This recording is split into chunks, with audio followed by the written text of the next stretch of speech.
ሪች ኤንድ ፑር ማይንድሴት የሚለው ነው። ስኬታማና ስኬታማ ያልሆነ ሰው ያላቸው አስተሳሰብ ምንድን ነው? ስኬታማ እንዲሆን ያደረገው ምንድን ነው? ስኬታማ እንዳይሆን ያደረገው ምንድን ነው የሚለውን ሀሳብ በራሳችን እናያለን ማለት ነው።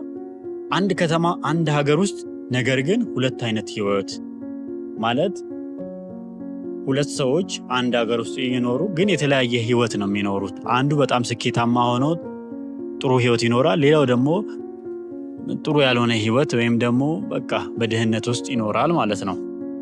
ምክንያቱም አንዱ ህልሙን እየገነባ ነው፣ አንዱ ደግሞ ጊዜውን እያጠፋ ነው። ያው ልዩነቱ በእድል አይደለም በአእምሮ ነው።